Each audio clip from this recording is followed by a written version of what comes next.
మంచిది పిల్లరా, దేవుని యొక్క వాక్యంలోనికి మనం వెళ్ళిపోయే ముందు చిన్న ప్రార్థన చేసుకొని వాక్యంలోనికి వెళ్ళిపోదాం. ప్రార్థన చేసుకుందాం. మహోన్నతుడా, మహాగణుడా, మా కన్న తండ్రి, నీకు వందనములు, స్తోత్రములు. రాత్రికాల సమయంలో నీ యొక్క మాటలు చెప్పడానికి ఈ యొక్క మందిరంలో నిలువబెట్టిన విధానాన్ని బట్టి నీకు వందనములు తండ్రి. చెప్పనయింటున్న నాకు సమయోచితమైన జ్ఞానాన్ని నేర్పించండి. వింటున్న నీ పిల్లలు కూడా విని విడిచిపెట్టకున్నట్లు ఏమి వినిచున్నామో జాగ్రత్తగా లేఖనముల ద్వారా చూసుకొని వాక్యానుసారంగా ఉన్నవో లేవో అని పరిశీలించే మంచి మనసు కలిగిన వారిగా నీ పిల్లలకు దయచేయమని ఈ ప్రార్థన నీ కుమారుడు మా రక్షకుడైన యేసుక్రీస్తు వారి పేరట అడిగి వేడుకుంటున్నాం మా తండ్రి, ఆమేన్. మంచి పిల్లారా, దేవుని యొక్క వాక్యంలోకి మనం వెళ్ళిపోదాం.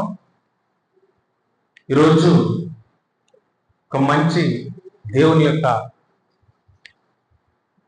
వాక్యంలో నుంచి మనము క్రైస్తవులు నేర్చుకొనవలసినవి ఏవి అనే మంచి అంశం గురించి మనం నేర్చుకున్నాం పిల్లరా.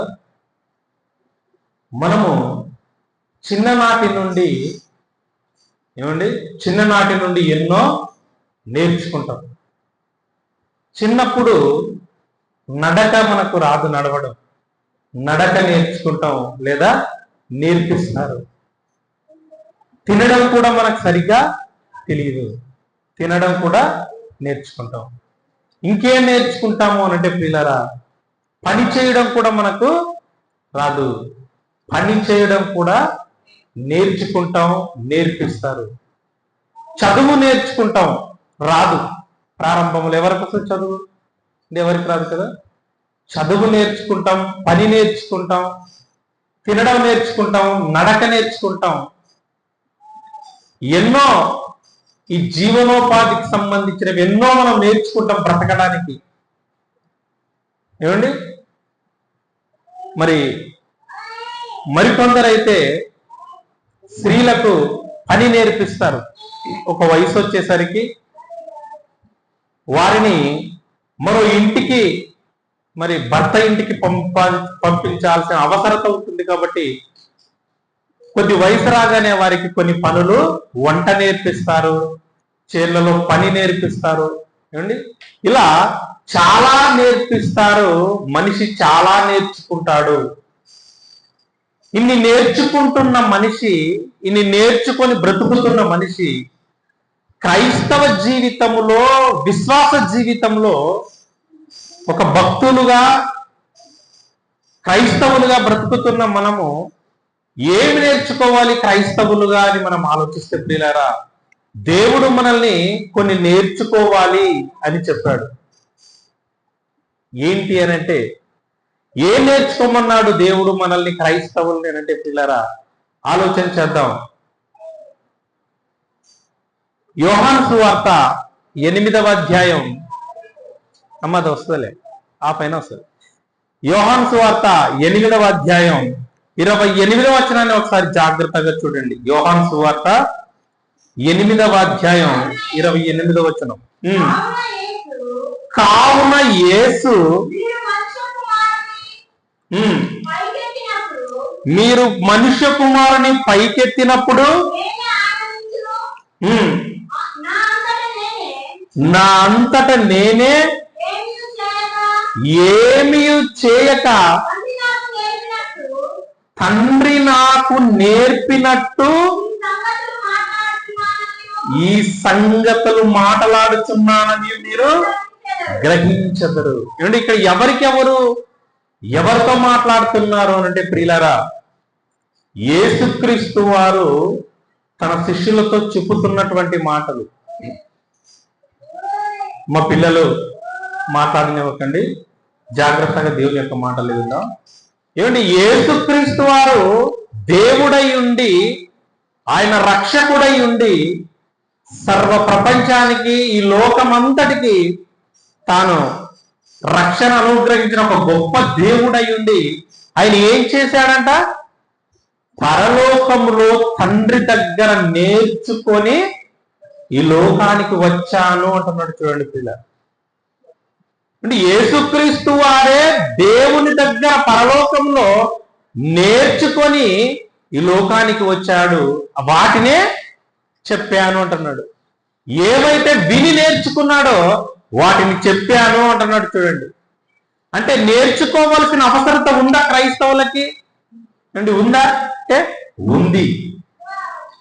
ఏం నేర్చుకోవాలి అంటే ప్రియులారా, యేసుక్రీస్తు వారు దేవుని యొక్క మాటలు, దేవుడు తండ్రి ఏమేం చెప్పమన్నాడో వాటన్నిటిని తండ్రి చెప్పగా పరలోకంలో విన్నాడు. విని నేర్చుకొని వచ్చి ఈ ప్రపంచంలో ఉన్న ప్రజలందరికీ దేవుని యొక్క వాక్యం మరి నేర్పించి వెళ్ళిపోయాడు. యేసుక్రీస్తు అదే చెప్తున్నటువంటి, మళ్ళా చెప్దామా మాట 28 వచనం. కావున యేసు, మీరు మనుష్య కుమారుని పైకెత్తినప్పుడు నేను ఆయనననియు నా అంతట నేను ఏమి చేయక, ఏంటి ఎవరు నేర్పారంట?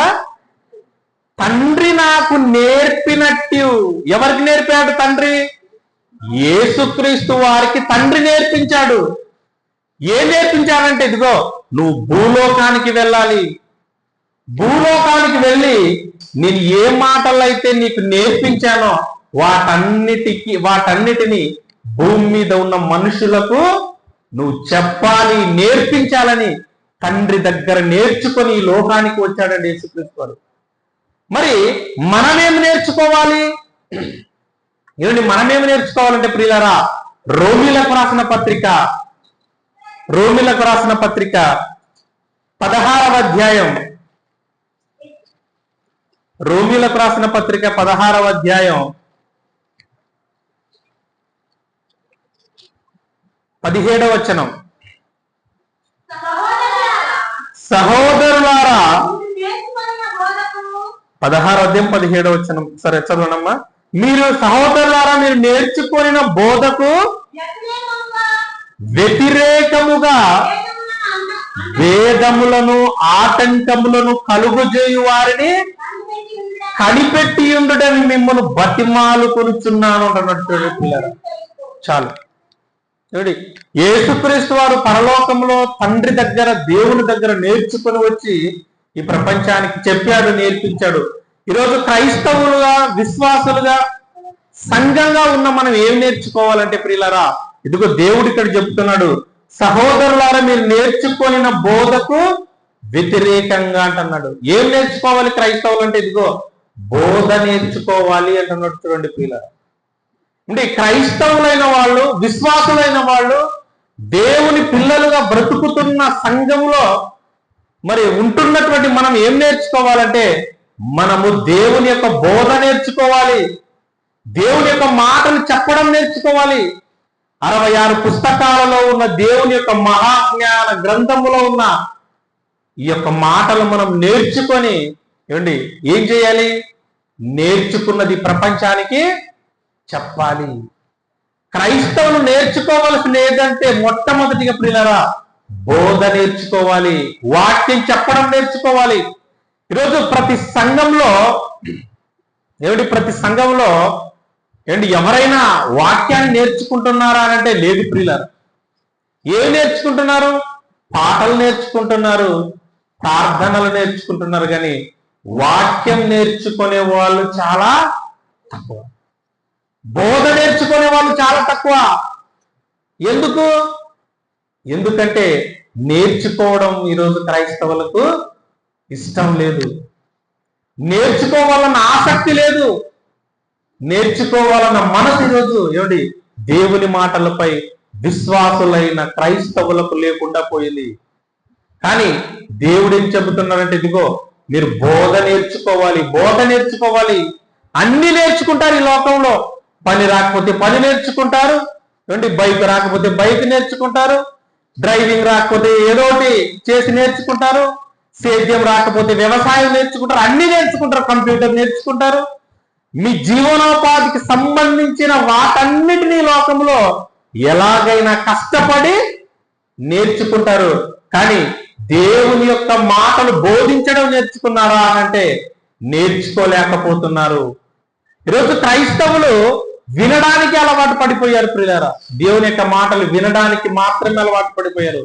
విని వాక్యానుసారంగా జీవిస్తున్నారంటే విన్న వాక్యాన్ని విని విడిచిపెట్టే పరిస్థితికి ఈరోజు క్రైస్తవ్యం వచ్చేసింది. ఎలా మారిపోయారు చూడండి. దేవుడు ఏం చెప్పాడు, ఈరోజు క్రైస్తవులు ఎలా బ్రతుకుతున్నారు. ఇంకేం చెప్పాడు అంటే ప్రియులారా, హెబ్రీలకు రాసిన పత్రిక క్రైస్తవుల కోసం దేవుడు ఏం చెప్తున్నాడు ఒకసారి చూడండి. 5వ అధ్యాయం 12వ వచనం. హెబ్రీలకు రాసిన పత్రిక 5వ అధ్యాయం 12వ వచనం. కాలమును బట్టి చూచితే మీరు బోధకులుగా ఉండవలసిన వారై ఉండగా, ఏమండి, కాలమును బట్టి చూచితే ఎలాంటి వారుగా ఉండాలంట క్రైస్తవులు? బోధకులుగా ఉండాలి, చెప్పేవారుగా ఉండాలి, ఏమండి, బోధించేవారుగా ఉండవలసిన క్రైస్తవులు ఇంకా వినే పరిస్థితిలోనే ఈరోజు క్రైస్తవులు ఉన్నారు. ఎన్నో ఏళ్ల నుండి క్రైస్తవులుగా పిలువబడుతున్నాం, ఎన్నో సంవత్సరాల నుండి వాక్యాన్ని వింటున్నాం, ఎన్నో సంవత్సరాల నుండి చర్చికి మందిరానికి వస్తున్నాం, కానీ వాక్యాన్ని నేర్చుకునే పరిస్థితిలో లేము. అంటే ఎలా మారిపోయారు? దేవుడు చెప్పిన మాటలు విని విడిచిపెట్టి వాటిని పాటించనొల్లనిగా ఈరోజు క్రైస్తవులు మారిపోయారు ప్రియులారా. ఏంటి, ఒక స్కూల్కి వెళ్ళే పిల్లోడు స్కూల్కి వెళ్తున్నాడంటే ఏం చేయాలి? పిల్లలు ఏం చేయాలంటే నేర్చుకోవాలి. నేర్చుకుంటూ ఏమండి, కాలేజీకి వచ్చేసిన తర్వాత కొన్ని సంవత్సరాలకి ఏ స్కూల్లో అయితే చదువు నేర్చుకున్నాడో, ఏ స్కూల్లో అయితే ఏ కాలేజీలో అయితే చదువు నేర్చుకుంటాడో, తిరిగి అదే కాలేజీకి అదే స్కూల్కి ఎలా మారిపోతాడు? కొంతమంది టీచర్స్ గా, లెక్చరర్స్ గా మారిపోతారు కదండి. ఏ స్కూల్లో అయితే చదివారో, ఏ కాలేజీలో అయితే చదివారో అక్కడికే తిరిగి మరలా టీచర్స్ గా, లెక్చరర్స్ గా, ప్రిన్సిపల్స్ గా వెళ్ళిపోతుంటారు. ఈ లోక సంబంధమైన చదువులో, ఈ లోక సంబంధమైనటువంటి విద్యలో. కానీ దేవుని యొక్క విద్యకు వచ్చేసరికి, మహోన్నతుని యొక్క విద్యకు వచ్చేసరికి, మహోన్నతుని విద్యను ఎన్నో సంవత్సరాల నుంచి క్రైస్తవులు అభ్యసిస్తున్నా, వింటున్నా, నేర్చుకుంటున్నా, ఈరోజు దానిని ముందుకు కొనసాగించలేని పరిస్థితి ఈరోజు క్రైస్తవుల్లో ఉండిపోయింది. అండి, క్రైస్తవులైన వాళ్ళు ఏం నేర్చుకోవాలని అంటే, ఇదిగో నువ్వు బోధించడం, వాక్యం చెప్పడం కూడా నేర్చుకోవాలి. ఏం చెప్పాడు క్రైస్తవులకు దేవుడు అని అంటే, మీరు సర్వలోకానికి వెళ్ళి సర్వ సృష్టికి ఈ సువార్తను ప్రకటించండి అన్నాడు. ఏంటి, ఒకరికి కాదు చెప్పింది, ఎవరైతే నమ్మి బాప్తిస్మం పొందుతారో వాళ్ళందరికీ మాట యేసుక్రీస్తు వారు చెప్పాడు. నువ్వు వెళ్ళి చెప్పాలనంటే నువ్వేం చేయాలి? వాక్యం చెప్పడం నేర్చుకోవాలి. చెప్పడం రాకపోతే ఎదుటోళ్ళకి వెళ్ళి ఏమి చెప్పలేం కదా. ఏం చెప్తామండి? మనకే చెప్పడానికి రాదు, ఇంకా ఎదుటోళ్ళకి వెళ్ళి ఏమి చెప్పలేం. కాబట్టి క్రైస్తవులైన మనం మొట్టమొదటిగా నేర్చుకోవలసింది ఏంటి అని చెప్పాడంటే, ఇదిగో నువ్వు దేవుని యొక్క మాటలు చెప్పడం, బోధ చేయడం, సువార్త చెప్పడం నేర్చుకోవాలి. అలాగని పాటలు నేర్చుకోవాలి, ప్రార్థన చేయటం కూడా నేర్చుకోవాలి. ఇదండి మొట్టమొదటిగా క్రైస్తవులు నేర్చుకున్నవలసినది. మరొకటి దేవుడు చెప్పాడు క్రైస్తవులకు నేర్చుకున్నవలసినది ఏంటంటే, ఒకసారి చూద్దాం. చూడండి, కీర్తనల గ్రంథం 34వ అధ్యాయం, కీర్తనల గ్రంథం 34వ అధ్యాయం 11వ వచనం. కీర్తనల గ్రంథం 34వ అధ్యాయం 11వ వచనం చదవండమ్మా. పిల్లలారా, మీరు వచ్చిన మాట వినుడి, యెహోవాయందు భయభక్తులు మీకు నేర్పెదను అంటున్నాడు. చూడండి పిల్లలారా, ఏంటి ఈరోజు మనం ఏమి నేర్చుకోవాలి? పిల్లలారా, మీరు వచ్చిన మాట వినుడి, యెహోవాయందలి భయభక్తులు మీకు నేర్పెదను. యెహోవాయందు భయభక్తులు ఎలా ఉండాలో, దేవుని యందు భక్తి భయము కలిగి ఎలా జీవించాలో మనము నేర్చుకోవాలంటున్నాడు. చూడండి ప్రియులారా, క్రైస్తవులైన వారు వారి యొక్క విశ్వాస జీవితంలో ఏం నేర్చుకోవాలంటే యెహోవా యందు భయభక్తులు కలిగి ఉండడం, భయభక్తులు కలిగి జీవించడం క్రైస్తవులైన వాళ్ళు నేర్చుకోవాలి. భయభక్తులు కలిగి నేర్చుకుంటే ఏమవుతుంది ఏమవుతుందంటే ఏమండి, యెహోవా యందు భయభక్తులు గల వారిని ఆయన కాపాడును అని ఉంటుంది ప్రియులారా. ఇంకేముంటదంటే తన యందు భక్తి గల వారిని దేవుడు తన కంచె వేసి కాపాడునని యోబు గ్రంథంలో 1వ అధ్యాయంలో ఉంటది. యోబు గారి గురించి అపవాది మాట్లాడుతూ ఏమని చెప్తాడంటే, యోబు ఊరికనే నీ యందు భయభక్తులు గలవాడాయనా, నువ్వు అతను కాపాడుతున్నావు, కంచె వేసి నువ్వు అతనిని కాపాడుతున్నావు అని చెప్తాడు అక్కడ అపవాది. అంటే మన దేవుని యందు భయభక్తులు కలిగి ఉంటే ఏం జరుగుతుంది మనకు అని అంటే ప్రియులారా, దేవుని యొక్క కాపుదల మనకు, మన కుటుంబానికి, మన సంఘానికి దేవుని యొక్క కాపుదల ఉంటుంది. ఆయన కాపాడుతూ ఉంటాడు. క్రైస్తవులు నేర్చుకోవలసింది ఏంటంటే ఇదిగో దేవుని యందు భయభక్తులు కలగడం, ఎలా భయము భక్తి కలిగి ఎలా జీవించాలో నేర్చుకోవాలి అంటున్నాడు ప్రియులారా. ఇది నేర్చుకోవాలి క్రైస్తవులైన మనం. మరొకటి ఏం చెప్తున్నాడంటే ప్రియులారా, ద్వితీయోపదేశ కాండం 31వ అధ్యాయం, ద్వితీయోపదేశ కాండం 31వ అధ్యాయం 12వ వచనం.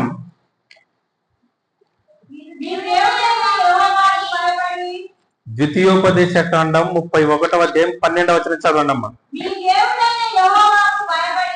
మీ దేవుడైన యెహోవాకు భయపడి ఈ ధర్మశాస్త్ర వాక్యములన్నిటిని అనుసరించి నడుచుకున్నట్లు పురుషులేమి, స్త్రీలేమి, పిల్లలేమి నీ పురములోనున్న అంటే నీ గ్రామంలో, నీ పట్టణంలో, నీ ఊర్లోనున్న పరదేశులేని వాటిని విని నేర్చుకొనుటకే అందరిని పోగు చేయవలెను అంటున్నాడు. చూడండి పిల్లరా, ఏం చెప్తున్నాడు? మీ దేవుడని యెహోవాకు భయపడి ఈ ధర్మశాస్త్ర వాక్యములన్నిటిని అనుసరించి ఎలా వాటిని నెరవేర్చాలో, ఎలా పాటించాలో, ఎలా నడుచుకోవాలో, దేవుని యొక్క మాటలను ఎలా పాటించాలో నేర్చుకోవాలి. వినడం నేర్చుకోవాలి, వాటిని పాటించడం నేర్చుకోవాలి. తర్వాత మన పురములో ఉన్నటువంటి బంధువులకు, స్నేహితులకు, లేకపోతే పరదేశులైన వారు వచ్చి ఉన్న వాళ్ళందరికీ యొక్క మాటలు వినిపించాలి. ఇది నేర్చుకోవాలి అంటున్నాడు ప్రియులారా క్రైస్తవులైన వారు. ఏం నేర్చుకోవాలి? దేవుని యొక్క ధర్మశాస్త్ర మాటలను, దేవుని యొక్క వాక్యాన్ని, దేవుని యొక్క మాటలను విని వాటి ప్రకారం బ్రతకడం నేర్చుకోవాలి అంటున్నాడు.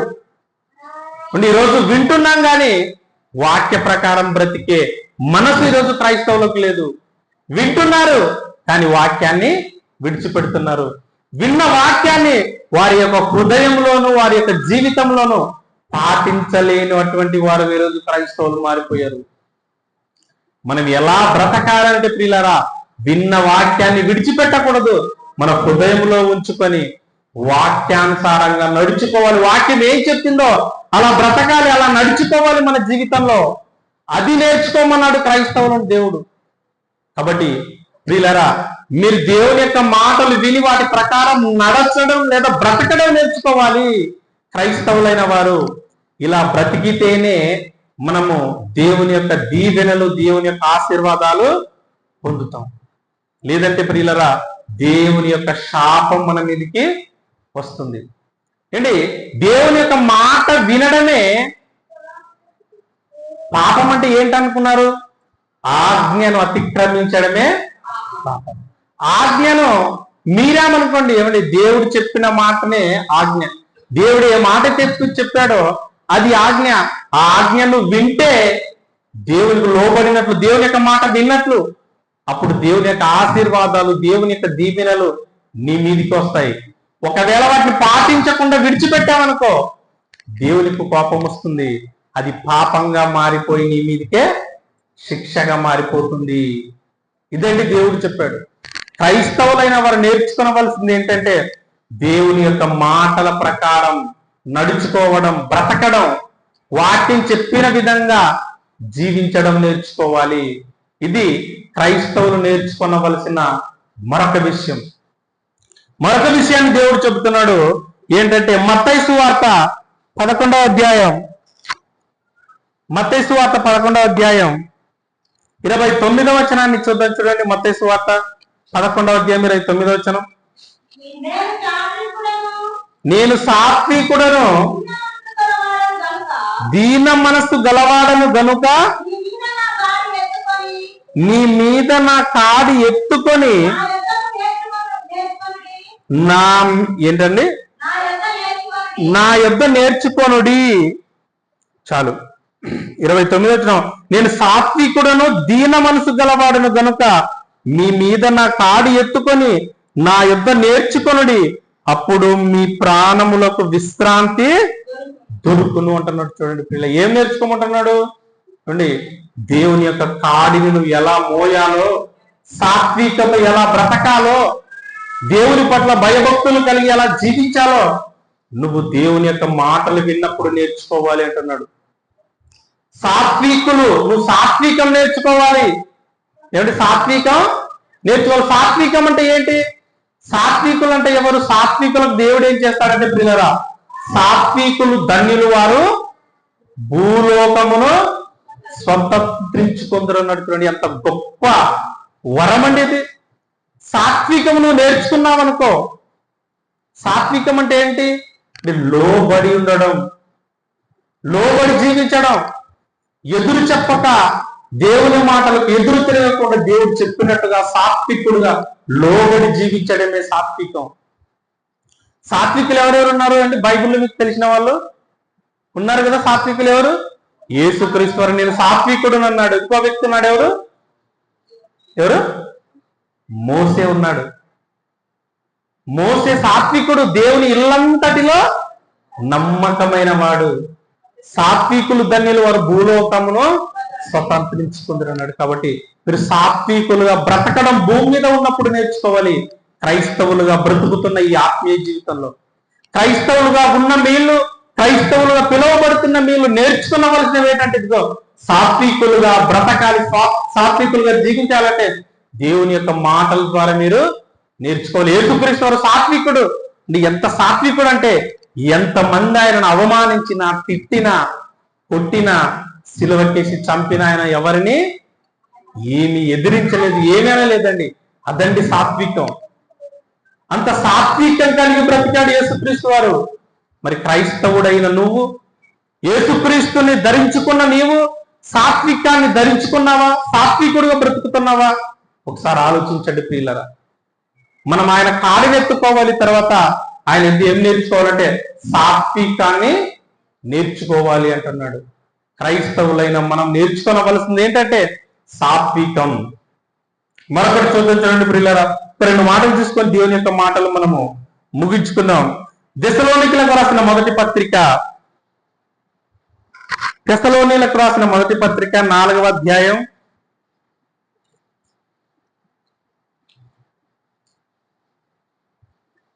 1 తెస్సలోనికీయులకు రాసిన పత్రిక 4వ అధ్యాయం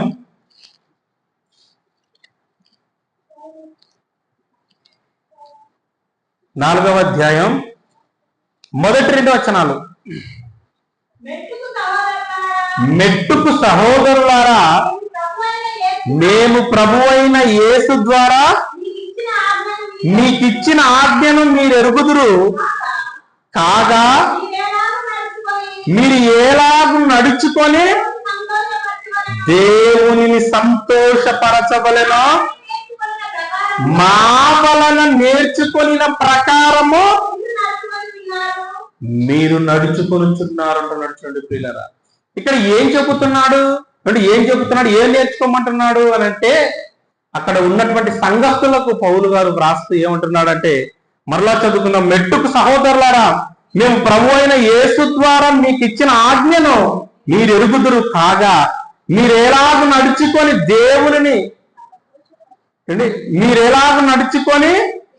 దేవుని సంతోషపరచవలన మా వలన నేర్చుకున్న ప్రకారము మీరు నడుచుకొనుచున్నారు. దేవుని ఎలాగ సంతోషపరచాలో, దేవుని ఎలా సంతోష పెట్టాలో మా ద్వారా మీరు నేర్చుకున్న ప్రకారము విని నేర్చుకున్నారు కాబట్టి అలా మీరు దేవుని సంతోష పెట్టాలి అని చెప్తున్నాడు పౌలు గారు. అంటే క్రైస్తవులైన మనం భూమి మీద ఏం నేర్చుకోవాలి? దేవునిని ఎలా సంతోష పెట్టాలో నేర్చుకోవాలి అంటున్నాడు. ఏమండి, ఏం నేర్చుకోమంటున్నాడు? దేవుని ఎలా సంతోష పెట్టాలో నేర్చుకోవాలి. దేవుని సంతోష పెట్టడం అంటే ఏంటి? అంటే ఎలా, ఏం చేస్తే దేవుడు సంతోషపడతాడు? అంటే ఏదైనా తెలుసా మీకు? ప్రార్థన చేస్తే దేవుడు సంతోషపడతాడా? పండగ చేస్తే దేవుడు సంతోషపడతాడా? మరి ఏం చేస్తే దేవుడు సంతోషపడతాడు? మనం ఎలా దేవుని సంతోషపెట్టడం? ఏమండి, కరెక్ట్ అండి. అది ఎక్కడ వ్రాయబడింది? దేవుడు సంతోషించే విషయం ఏంటంటే ప్రియులారా, మీరు దేవుని సంతోష పెట్టాలంటే ఏం చేయాలంటే దేవుడు చెప్పినట్టుగా మీరు బ్రతకాలి. ఆయన ఏం చెప్పాడో నేర్చుకొని మీరు చేయాలి. ఏం చెప్పాడు? లూకా సువార్త 15వ అధ్యాయం, లూకా సువార్త 15వ అధ్యాయం, లూకా సువార్త 15వ అధ్యాయం 7వ వచనాన్ని చూద్దాం. చూడండి. అటువలే మారు మనసు అక్కరలేని 99 మంది నీతిమంతుల విషయమై కలుగు సంతోషము కంటే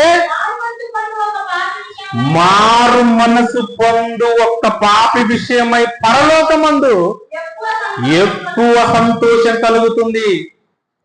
ఒక్క పాపి భూమి మీద మార్పు చెందాడనుకోండి, ఒక్క పాపి తన పాపాన్ని విడిచిపెట్టి మారు మనసు పొంది క్రీస్తును స్వీకరించి బాప్తిసం ద్వారా మరలా క్రైస్తవ్యంలోకి వచ్చాడు అనుకోండి, అది ఎక్కువ పరలోకంలో దేవునికి సంతోషం. ఏంటి మరి దేవుని సంతోష పెడుతున్నారా? మీరు ఏం చేసి సంతోషపెడుతున్నారు?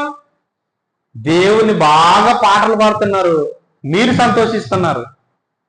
కానీ దేవుడు సంతోషపడాలంటే, దేవుడు ఆనందించాలంటే ప్రియులారా, ఒక పాపి మీ వలన భూమి మీద మారాలి. ఒక వ్యక్తి మీ ద్వారా సంఘంలోనికి రావాలి. లోకంలో ఉన్న వ్యక్తి, పాపంలో ఉన్న వ్యక్తి, దేవునికి దూరంగా ఉన్న వ్యక్తి మీ ద్వారా, మీ ప్రవర్తన ద్వారా, మీ భక్తి ద్వారా, మీ మాటల ద్వారా దేవునిలోనికి వస్తే, మీ ద్వారా దేవునిలోనికి వచ్చాడనుకోండి, అప్పుడు మీ విషయమై దేవునికి ఎక్కువ సంతోషం కలుగుతుంది. ఒక పాపి మారాడనుకోండి, ఒక పాపిని మీరు మార్చారనుకోండి, ఒక పాపికి సువార్త ప్రకటించారనుకోండి, అదే దేవునికి సంతోషం, అదే దేవుని ఆనందపరిచేది. ఎందుకంటే భూమి మీద ఉన్న మనుషులందరూ ఎవరు? ఆయన పిల్లలే. 850 కోట్ల మంది భూమి మీద మనుషులుంటే వాళ్ళందరూ ఏ మతానికి సంబంధించిన వారైనా, ఏ కులానికి సంబంధించిన వారైనా, ఏ ప్రాంతానికి సంబంధించిన వారైనా, ఏ జాతికి సంబంధించిన వారైనా, ఏ దేశానికి సంబంధించిన వారైనా అందరూ తన పిల్లలే. అందరూ తన పిల్లలే. నల్లవాళ్ళైనా, తెల్లవాళ్ళైనా, ఏ జాతికి సంబంధించిన వారైనా అందరూ దేవుని పిల్లలే. అందరూ దేవుడను గ్రహించు మహిమను పొందలేక పాపం చేస్తూ దేవునికి దూరంగా జీవిస్తున్నారు. వారిని నువ్వు దేవుని దగ్గర తెచ్చావనుకో, అదే దేవునికి సంతోషం, అదే నువ్వు దేవుని సంతోష పెట్టినట్టు. ఈరోజు ఎవరైనా దేవుని సంతోష పెడుతున్నారా అంటే ప్రియులారా, ఏమండి, దేవుని సంతోష పెట్టే విషయం లేదండి. చాలా మంది స్త్రీలు ఏం సంతోష పెట్టాలనుకుంటున్నారు? తన కుటుంబాన్ని సంతోషంగా చూసుకోవాలనుకుంటారు స్త్రీలు. పురుషుడు తన భార్యను, తన పిల్లలను సంతోషంగా ఉండాలి, సంతోషంగా పెట్టుకోవాలి, సంతోషంగా చూసుకోవాలనుకుంటారు. కానీ దేవుణ్ణి సంతోషంగా చూసుకోవాలి, దేవుణ్ణి సంతోష పెట్టాలి అనే ఆలోచన ఈరోజు క్రైస్తవులకు లేకుండా, తెలియకుండా పోయింది ప్రియులారా. అదే అధ్యాయంలో మరలా కిందికి చెప్తారు చూడండి, 10వ వచనం. అటువలే మారు మనసు పొందు ఒక పాపి విషయమై దేవుని దూతల ఎదుట సంతోషం కలుగునని మీతో చెప్పుచున్నాను. ఒక పాపి మారు మనసు పొందితే పరలోకములో ఉన్నటువంటి దేవునికి సంతోషం, ఆనందం అండి. ఎంత సంతోషం అంటే ఆయన తన దూతలతో చెప్పుకొని పొంగిపోతాడంట ప్రియులారా. అండి, నా కొడుకు మారిపోయాడు, ఇంతవరకు పాపంలో ఉన్నాడు, లోకంలో ఉన్నాడు, నాకు దూరంగా ఉన్నాడు, నన్ను నమ్మలేదు. కానీ నా పిల్లల ద్వారా నా మాటలు విని ఇదిగో నన్ను స్వీకరించాడు, నన్ను నమ్మాడు, నా దగ్గరికి వచ్చాడు నా కుమారుడని దూతల మధ్యలో ఆయన దేవుడు చెప్పుకొని పొంగిపోతాడు, ఆనందపడిపోతాడంట ప్రియులారా. అంటే క్రైస్తవులు నేర్చుకోవలసింది ఏంటి? దేవుణ్ణి సంతోషం ఎలా పెట్టాలో నేర్చుకోవాలి, ఎలా సంతోష పెట్టాలో నేర్చుకోవాలి. ఈరోజు అలా నేర్చుకొని మనం సంతోష పెట్టేవారుగా ఈరోజు క్రైస్తవులుగా బ్రతకాలి ప్రియులారా.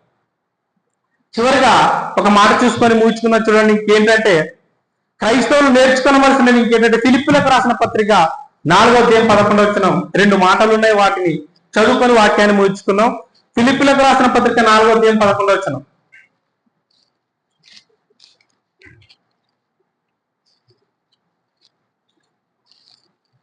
ఫిలిప్పు పత్రిక 4వ అధ్యాయం 11వ వచనం.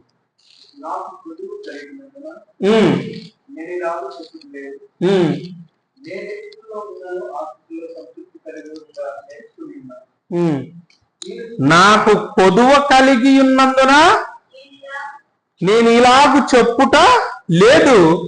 నేను ఏ స్థితిలో ఉన్నానో ఆ స్థితిలో సంతృప్తి కలిగి నేర్చుకొని ఉన్నాను. దీన స్థితిలో నెరుగుదును, సంపన్న స్థితిలో నెరుగుదును. ప్రతి విషయంలోనూ అన్ని కార్యములలోనూ కడుపు నిండి ఉండుటకును, ఆకలి కొని ఉండుటకును, సమృద్ధి కలిగి ఉండుటకును, లేమిలో ఉండుటకును నేర్చుకొని ఉన్నాను అంటున్నాడు చూడండి ప్రియులారా పౌలు గారు. ఏం నేర్చుకోవాలంట అండి? నీవు ఏ స్థితిలో అయితే ఉన్నావో ఆ స్థితిలో ఉండడం నువ్వు నేర్చుకోవాలి. దేవునిలో లేని వాటిని నువ్వు కోరుకోకూడదు. లేని వాటికి పోయి నువ్వు ఏమిటి అప్పుల పాలు కాకూడదు అంటున్నాడు దేవుడు. నువ్వు దీనత్వంలో ఉన్నావా? అయితే దీనత్వంలో బ్రతకడం నేర్చుకో. ఉన్నత స్థితి దేవుడు నీకు ఇచ్చాడా? అయితే ఉన్నత స్థితిలో ఎలా దేవునికి దూరం కాకుండా బ్రతకాలో నేర్చుకో. పేదరికంలో ఉన్నావా? అయితే పేదరికంలో దేవుని కోసం ఎలా బ్రతకాలో, పేదరికం నీకు వచ్చినా దేవుని దూరం కాకుండా ఎలా జీవించాలో, దేవునికి దగ్గరగా ఎలా బ్రతకాలో నేర్చుకో అంటున్నాడు. కాబట్టి ప్రియులారా, క్రైస్తవులైన మనం ఏ స్థితిలోనైనా దేవుణ్ణి విడువకుండా బ్రతకడము నేర్చుకోవాలి. నీకు ఏమీ లేదు, ఈ లోకంలో కష్టాలు ఉన్నాయా, బీదరికంలో ఉన్నావా? అయితే నీకున్న స్థితిలోనే దేవుని విడువకుండా దేవునికి దగ్గరగా ఉండి బ్రతకడం నేర్చుకోవాలి. అయితే దేవుడు నీకు ఇచ్చాడా? ఇచ్చినా ఉన్న వాటి యందు నువ్వు అతిశయపడక, నీకున్న డబ్బును బట్టి, నీకున్న ఆస్తిని బట్టి, నీకున్న సంపదను బట్టి, నీకున్నటువంటి సౌందర్యాన్ని బట్టి దేవుని మీద గర్వించి దేవుని విడిచిపెట్టి దూరం కాకుండా దేవునికి లోబడి ఉండి బ్రతకడం నేర్చుకోవాలి. పౌలు గారు అదే నేర్చుకున్నాడంట ప్రియులారా. మనము కూడా అలా నేర్చుకొని బ్రతకాలి. డబ్బుందని, ధనముందని, ఆస్తి ఉందని, లేకపోతే డబ్బు లేదని, నాకు ఆస్తులు లేవని, నేను బీదవానని దేవుని నిందించి నువ్వు దేవునికి దూరం కాకూడదు. ఉందని నువ్వు గర్వించి దేవునికి దూరం కాకుండా అన్ని స్థితుల యందు నువ్వు దేవుణ్ణి విడవకుండా దేవుని యందు భయభక్తులు కలిగి బ్రతకడం నేర్చుకోవాలి క్రైస్తవులైన వాళ్ళు. ఏమండి, ఇదండి క్రైస్తవులైన వాళ్ళు నేర్చుకోవలసింది. ఇలా బ్రతికితే, ఇలా నడుచుకుంటే, ఇలా నడుచుకుంటే ఏమవుతుందో ప్రియులారా తెలుసా? చివరిగా ఒక మాట చూసుకొని ముగించుకున్నటువంటి అదే ఫిలిప్పీలకు రాసిన పత్రిక 4వ అధ్యాయం 9వ వచనాన్ని చదువుకున్నాం చూడండి. 4వ అధ్యాయం 9వ వచనం. మరియు మీరు నా వలన ఏది నేర్చుకొని అంగీకరించుతారు. ఇంతవరకు దేవుని యొక్క మాటలు మనం విన్నాం, నేర్చుకున్నాం. వీటిని ఏం చేయాలి? అంగీకరించాలి, స్వీకరించాలి, విడిచిపెట్టకూడదు. విడిచిపెట్టావనుకో నువ్వు దేవుని యొక్క ఆజ్ఞను అతిక్రమించినట్టే, దేవుని యొక్క మాటను మీరినట్టే. మరి ఏం చేయాలి? అంగీకరించాలి అంటున్నాడు చూడండి ప్రియులారా. అంగీకరిస్తే ఏమొస్తుందో, నీకు ఏం తోడుగా ఉంటుందో దేవుడు ఇక్కడ చెబుతున్నాడు. దేవుడు చెప్పినవన్నీ ఇంతవరకు మనం నేర్చుకున్నాం. వాటన్నిటిని పాటిస్తూ నేర్చుకుంటూ దేవుని యందు నువ్వు దేవుని విడిచిపెట్టకుండా బ్రతికావనుకో మరణం వరకు దేవుడు నీకు ఏది అనుగ్రహిస్తాడు ఇక్కడ చెబుతున్నాడు. మళ్ళా చదువుకున్నాను చూడండి అన్నమాట 4:9. మరియు మీరు నా వలన ఏవి నేర్చుకొని అంగీకరించుతారో, నా యందు ఉన్నట్టుగా ఏవి వింటిరో, ఏవి చూచితిరో అట్టి వాటిని చేయండి. అప్పుడు సమాధానకర్తయగు దేవుడు మీకు ఏం చేస్తాడు? తోడై ఉంటాడు, మిమ్మల్ని కాపాడుతూ ఉంటాడు. మీకు అన్ని విషయాల్లో ఆయన తోడుగా ఉండి మీరు ఎలా బ్రతకాలో, ఎలా నడుచుకోవాలో, ఎలా జీవించాలో వీటన్నిటి యందు దేవుడు మిమ్మల్ని విడిచిపెట్టక తోడుగా ఉండి అన్ని విషయాల్లో దేవుడు మిమ్మల్ని కాపాడుతూ మిమ్మల్ని, మీ కుటుంబాన్ని, మీ సంఘాన్ని దేవుడు నడిపిస్తాడు. విన్న వాటి యందు మీరు అంగీకరిస్తే, విన్న మాటలు విడిచిపెట్టకుండా బ్రతికితే, దేవుడు చెప్పినవన్నీ నేర్చుకొని దేవుని కోసం బ్రతికితే దేవుడు మీకు తోడై ఉంటాడు. సమాధానకర్తయ్యకు దేవుడు మీకు సమాధానాన్ని, మీకు, మీ కుటుంబానికి, మీ పిల్లలకు, మీ సంఘానికి దేవుని యొక్క సమాధానాన్ని దేవుడు అనుగ్రహిస్తాడు. దేవుని యొక్క దీవెనలు అనుగ్రహిస్తాడు. పరసంబంధమైన దీవెనల ఆశీర్వాదాలు మీ అందరిపైకి దేవుడు పంపిస్తాడు. ఒకవేళ దేవుని యొక్క మాటలు మీరావో, విని కూడా విడిచిపెట్టావో, దేవుడు చెప్పిన వాటిని పట్టించుకోకుండా వదిలేశావో, నువ్వు దేవుని యొక్క ఆజ్ఞను అతిక్రమించినట్టే. ఆజ్ఞను అతిక్రమిస్తే పాపం వల్ల వచ్చి జీతం మరణం. మరణం ఏంటి? రెండవ మరణం, అదే అగ్నియారదు, పురుగు చావదు. కాబట్టి ప్రియులారా, దేవుని మాటలు విన్న మీరు నేర్చుకొని వాటి ప్రకారం బ్రతికి దేవుని యొక్క దీవెనలు పొందుకుంటారు. విన్న వాక్యాన్ని, నేర్చుకున్న వాటిని విడిచిపెట్టి అంగీకరించకుండా, పాటించకుండా విడిచిపెట్టి దేవుని యొక్క శాపాన్ని పొందుకొని నరకాన్ని అనుభవిస్తారో మీరే నిర్ణయించుకోండి. ఇంతవరకు దేవుని యొక్క మాటలు విన్న మీ అందరికి వందనాలు తెలియజేస్తూ మరి ఈ యొక్క ప్రార్థన ద్వారా ఈ కార్యక్రమాన్ని ముగించుతున్నాం. దయగల మా కన్న తండ్రి, శ్రేష్టమైన, ఘనమైన, ఉన్నతమైన నీ పాదాలకు వందనములు, స్తోత్రములైన మరి క్రైస్తవులుగా జీవిస్తున్న మేము, భూమి మీద బ్రతుకుతున్న ఈ ఆత్మీయ జీవితంలో నీ యొక్క మాటలు వేటిని నేర్చుకోవాలో, ఎలా బ్రతకాలో, ఎలా జీవించాలో తండ్రి, ఎలా బ్రతకకూడదో వాటన్నిటినీ నువ్వు మీ గ్రంథం ద్వారా మాకు నేర్పించవు తండ్రి. విన్న వాటిని విడిచిపెట్టకున్నట్లు వాక్యానుసారంగా బ్రతికే మంచి జ్ఞానాన్ని, మంచి మనసును నీ పిల్లలకు, మాకందరికి దయచేయమని, అలాగే తండ్రి మరి ఎవరైతే వీటి ప్రకారం జీవిస్తూ బ్రతుకుతూ ఉంటారో వారందరికీ నువ్వు సమాధానకర్తమైన దేవుడు, సదాకాలం తోడుగా ఉంటానని చెప్పావు తండ్రి. అవునాయన, ఇక్కడ విన్న నీ పిల్లలందరికీ కూడా వారి పనుల యందు, వారి యొక్క జీవితాలలో, వారు చేస్తున్న ప్రతి పనుల్లో తోడుగా ఉండి ఆదరించి తండ్రి వారికి తోడుగా ఉండండి. పర సంబంధమైన దీవెనల ఆశీర్వాదాలు ఇక్కడ వచ్చిన ప్రతి ఒక్కరికి మరి మీరు మెండుగా అనుగ్రహించమని. అవునైనా తండ్రి, మరి ఒకవేళ నీ కుమారుడు రాకడ ఆలస్యమే మేమందరం బ్రతికి ఉంటే మరలా మేమందరం మరొక మారు తెలుసుకొని యొక్క మాటలు నేర్చుకునే భాగ్యాన్ని మాకు దయచేయమని నీ ప్రియ కుమారుడు, మా రక్షకుడైన యేసుక్రీస్తు వారి పేరిట ప్రార్థన అడిగి వేడుకుంటున్నాం మా కన్న తండ్రి, ఆమేన్. తండ్రి అయిన దేవుని ప్రేమయు, కుమారుడైన యేసుక్రీస్తు వారి కృపయు, పరిశుద్ధాత్మ దేవుని యొక్క సహవాసం ఇప్పుడు ఎల్లప్పుడు సదాకాలం మనందరికీ సకల పరిశుద్ధులకు తోడైన నడిపించును గాక. ఆమేన్.